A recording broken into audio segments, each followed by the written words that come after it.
क्या क्या कहिएगा भाई। कल अखिलेश यादव हमारे प्रदेश के मुख्यमंत्री हैं, मैं उसी पूर्वांचल का रहने वाला हूँ, वो अखिलेश यादव ने कहा है कि ये भाजपा का वैक्सीन है, भाजपा वैक्सीन बनाती है। गजब। मैंने ये क्या बताना चाहते हो दुनिया में भारत में कैसे नेता रहते हैं, ये बताना क्या चाहते हैं? अगर दुनिया के लोग सुनते होंगे कि इंडियन पॉलिटिशियन कैसे हैं, उनकी सोच क्या है और किस तरह के लोगों को लोग वोट देते हैं, धन्य मना कि उनके बारे में क्या कहा जाए जो इन नेताओं को वोट देते हैं और इनको अपना नेता मानते हैं। शर्म तो उनको आनी चाहिए ना। एक आम आदमी भी कहता है कि थोड़ा सा बुखार है, चलो क्रोसिन लेके खा लेता हूँ। वो गया है टेस्ट, वो जानता है कि टेस्ट पास हुआ है क्रोसिन की नहीं, लेकिन है ना कि क्रोसिन बुखार की दवा है जो मैं दरवाजे जाके दुकान पे मैंने मेडिसिन की दुकान पे लूँगा और मैं खाऊंगा, मेरा तबीयत ठीक हो जाएगा। कितने लोग अभी उन्हीं को अगर मंच पे बैठे हों अखिलेश यादव और हल्का जुखाम और बुखार हो तो क्या करेंगे? जो दवाई आता है उसको कहते हैं कि नहीं पहले इसका ट्रायल कराओ, ये भाजपा की दवा है। वहाँ पूछने जाते हैं वो भाजपा की दवा है कि सपा की दवा है कि बसपा की दवा है कि कांग्रेस की दवा है। किसी पार्टी का कोई दवा कितनी कैसा सोच है?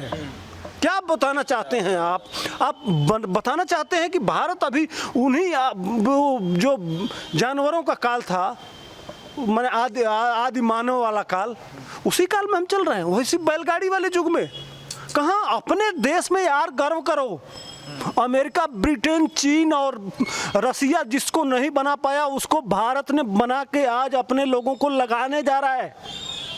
प्रधानमंत्री दौड़ दौड़ के सारे जगहों पे घूम घूम के जाके चेक किया वो आदमी। हमारे प्रधानमंत्री गए थे ना अभी 15 दिन पहले, उसकी 1 महीना पहले से तैयारी चल रही है।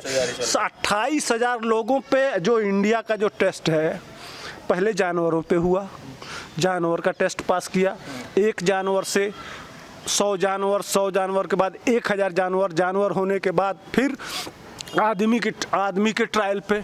आदमी का ट्रायल तब शुरू होता है जब जानवर पे चेक हो जाता है कि बीमारी में ये कितना इम्यूनिटी बढ़ाना है।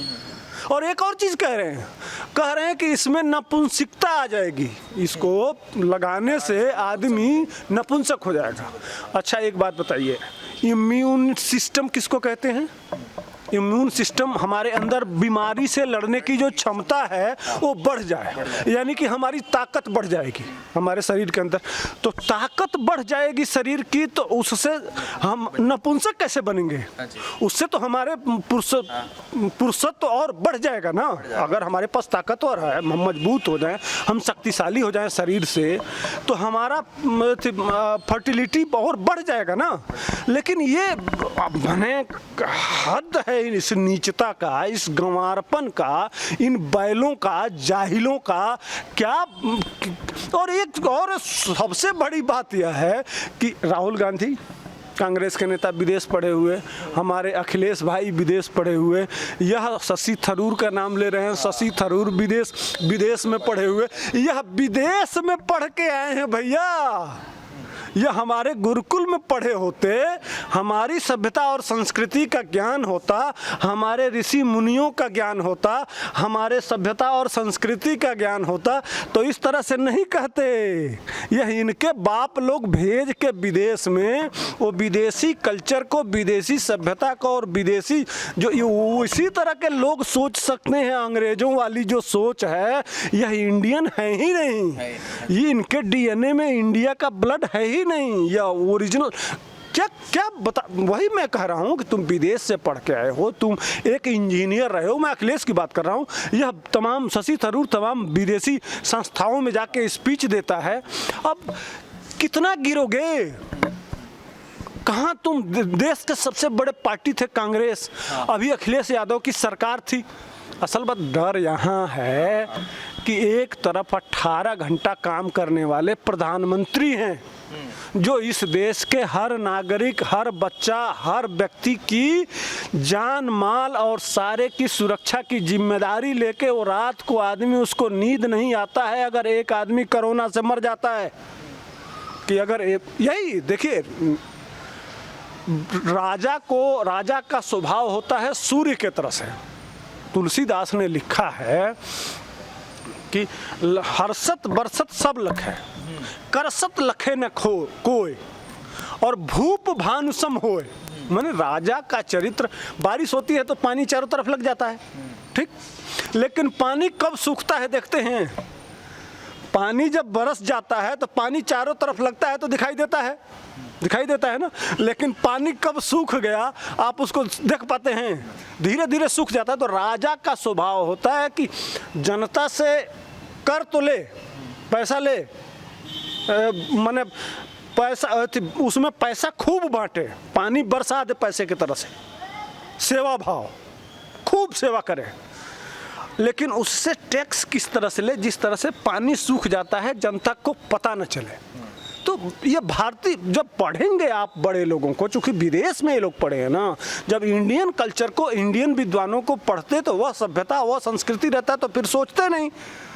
जब विदेश में प्रोफेशनल सिर्फ व्यवसाय ना या राजनीति भी करते हैं तो उसमें व्यवसाय देखते हैं। माल चाहिए ना, रोज करोड़ों रुपया आ रहा है, अब माल नहीं मिल रहा है, इस बेचैनी में कि भाजपा ने वो ला दिया, मेहनत करके हमारे साइंटिस्टों ने लाया ना यार, उसमें मोदी जी साइंटिस्ट तो है नहीं। वह अभी किसान आंदोलन में सब कुछ हो रहा था, तो वह मैं सुन रहा था उनको, जो पिछली बार वो मध्य प्रदेश को संबोधित करते, पूरे देश के किसानों को जो एक पैसा जब भेज रहे थे 9 करोड़ किसानों के खाते में, तो वो कहे कि यार जो हम कर रहे हैं उसकी उपलब्धि तुम ले लो। हमारे प्रधानमंत्री जी कह रहे हैं कि तुम ही उपलब्धि ले लो। समझिए, वह आदमी कह रहा है मुझे उपलब्धि नहीं चाहिए कि मैं कर रहा हूँ, नहीं चाहिए, यह आप अपने पास रखो, आप कहो कि हाँ हमने कर दिया।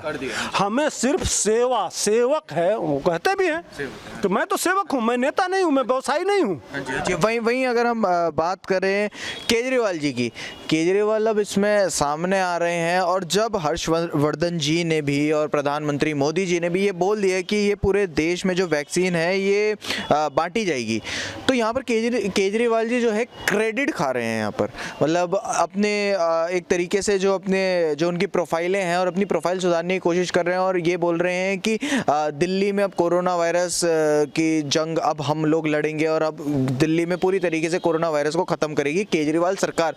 तो यहाँ पर जो क्रेडिट खाने वाली जो चीज़ आ जाती है, वैसे तो वो बोलते हैं मोदी जी को कि मोदी जी जो हैं वो क्रेडिट खाते हैं, तो यहाँ पर उनका दोहरा मापदंड, डबल स्टैंडर्ड नहीं दिख रहे। क्या लगता है, केजरीवाल जी क्रेडिट खा रहे हैं या फिर वो एक कंफ्यूज पर्सनालिटी है? क्या कहेंगे आप? नहीं, कंफ्यूज केजरीवाल की बात मत करिए, वह दूसरे पे लांछन लगा के और माफ़ी मांगना जानते हैं, चाहे वह नितिन गडकरी से माफ़ी मांगना हो, चाहे अरुण जेटली से माफ़ी मांगना हो, या वो पंजाब का जो माफिया है ना, ड्रग माफिया, उससे तक माफ़ी मांगे चिट्ठी लिख के, तो उस आदमी का स्तर क्या है जो अपनी जुबान पे जिसका भरोसा नहीं है, इतना घटिया जो घूम घूम के माफ़ी मांगे। अब इस तरह के चरित्र के लोग, बिजली पानी फ्री थोड़ा सा दे दिया, अब दिल्ली के लोग मुख्यमंत्री बना दिए जब इस तरह के लोग, तो वो आते आएगा टीवी पे और इन लोगों को बताएगा, और ये लोग अब क्या बताएं इनको। इस गिरगिट है, उससे क्या किया उसने जानते हैं? उसका ये मनीष सिसोदिया और उसका जो स्वास्थ्य मंत्री है जैन, वो बोला कि इस 15 दिन में 5 लाख मरीज हो जाएंगे, दिल्ली में हॉस्पिटल नहीं मिलेगा, बेड नहीं मिलेगा, ये नहीं मिलेगा, और हाथ पांव फूलने लगे, बाप बाप चिल्लाने लगे। गृह मंत्री जी घर से निकले, आए, मिलिट्री से बात किए, जगह बनाया और 1 लाख लोगों का बेड बना दिए। तुरंत ग्राफ जितने लोग थे सारे लोगों को उठा के भेज के सेपरेट करके वहाँ दवा होने लगा, बीमारी कवर हो गई। तो इनकी बात क्या करते हैं? यह दिल्ली में चूँकि यह इंडस्ट्रियल हब है, बड़े लोग रहते हैं, एक क्षेत्र है, पैसे का बहुत बड़ा इनकम है, ऊपर से मोदी जी ने, चूँकि वो वोट के लिए राजनीति नहीं करते हैं भाई, उनका उद्देश्य सेवा है। उन्होंने जो 100 कुछ कॉलोनियाँ थीं जो अनऑथराइज थी, जहां आप खड़े हैं, यह भी पहले ऑथराइज नहीं था, लेकिन आज के डेट में ऑथराइज हो गया है। अब यहाँ के नौजवान अपने मकान पे लोन ले सकते हैं बड़े बड़े काम करने के लिए, और इन मकानों, अब मकान की जो सेल होती है वह बाकायदे सिस्टम में आ गई है। उसमें अब समझ लीजिए गज के हिसाब से काफ़ी पैसा दिल्ली सरकार को मिल रहा है। तो income of resource Modi ji बढ़ा दिए हैं, माल की कोई कमी नहीं है। उस माल को ले जाके टीवी पे बैठ के सिर्फ प्रचार करना है, नहीं तो जितना पैसा है दिल्ली में, अगर कोई मोदी जैसा काम करने वाला मुख्यमंत्री होता तो आज के डेट में दुनिया की, वर्ल्ड की सबसे मजबूत, सबसे साफ सुथरी और सबसे टेक्निकल सिटी होती। मैंने दिल्ली वर्ल्ड क्लास की, सब जितना पैसा है दिल्ली में, जिस तरह के, अरे क्या बात करेंगे, ये घोंचू जाइए ना सरकारी बस में, जो ये गार्ड रखे हुए हैं ना, कहते हैं कि हम गार्ड रखे हैं, उनके पास जैकेट नहीं है। जैकेट, इतना ठंड है ना, आप चले जाइए बस में। मैं कल पूछ रहा था, कल ही मैं जा रहा था, मैंने पूछा यार तुम सिर्फ शर्ट पहन के और सिर्फ इनर पहन के और पैंट पहन के क्या बात है, आपने जैकेट क्यों नहीं पहना? तो कहे साहब हम लोगों को जैकेट मुख्यमंत्री की तरफ से मिला ही नहीं, इतना गिरा हुआ आदमी है, सिर्फ झूठ प्रपंच। और इसका क्या देखे, अन्ना हजारे के खड़ा होके ईमानदारी, क्या क्या डींगे, और सबको लालू से लेके मुलायम, जितने शरद पवार, ये सब चोर हैं, लुटेरे हैं, फैलाया। और क्या किया, क्या उन्हीं के साथ जाके खड़ा होके मंच पे और खड़ा हो गया। समझिए, जिनको चोर बताया, तो इस आदमी का कोई चरित्र नहीं है, कोई बात नहीं है, कोई सोच नहीं है। इसके बारे में ऐसा सोचना तो ये करेगा ही, ये नौटंकी।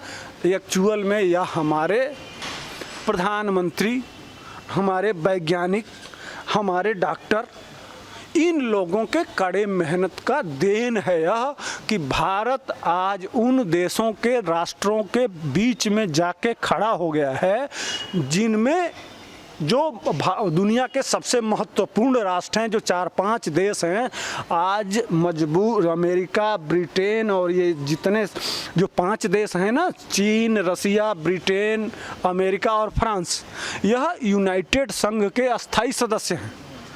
ठीक, आज भारत दुनिया को अपने आप को दिखा के इस परिस्थिति में ला के खड़ा कर दिया है कि भारत को 6वां राष्ट्र और अस्थायी बनाओ। हमारे चाहे रक्षा के क्षेत्र में हो, चाहे वो साइंस एंड टेक्नोलॉजी के क्षेत्र में हो, चाहे मेडिकल, पैरामेडिकल के साइंस के क्षेत्र में हो, वोकल फॉर लोकल। युवाओं को इस तरह से प्रोत्साहित करना है, इस तरह से आगे ले जाना है, इस तरह से उनको शिक्षा देना है, इस तरह से उनको प्रभावित करना है कि जो हमारे कभी ज़माने में दुनिया, जो आप सोने की चिड़िया थे, कौन सी क्वालिटी थी आपकी? दुनिया आपको लूटने क्यों आती थी? आपके अंदर वो कौन सा मेरिट था? ये जो भी आक्रमण हुए भारत पे, इतना सोना था, इतना धन था, इतनी हमारी व्यापारिक क्षमता बड़ी थी, इतने टेक्निकल रूप से साउंडेड थे कि दुनिया देखने आती थी, सीखने आती थी। हम इसीलिए विश्व गुरु थे। ज्ञान की गंगा प्रवाहित होती थी। दुनिया की पहली यूनिवर्सिटी भारत में थी।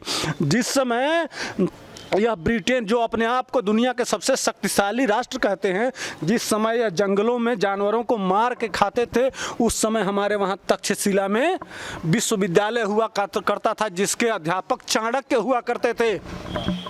आज के समझिए, इसको पढ़िए तब समझ में आएगा। लेकिन इसको बर्बाद कर दिया गया, इसको लूट लिया गया। फिर आज प्रधानमंत्री जी भारत के नौजवानों को, यहाँ के साइंटिस्टों को, यहाँ के इंजीनियरों को, यहाँ के डॉक्टरों को वही ऊर्जा प्रदान कर रहे हैं कि पुनः हम विश्वगुरु बने।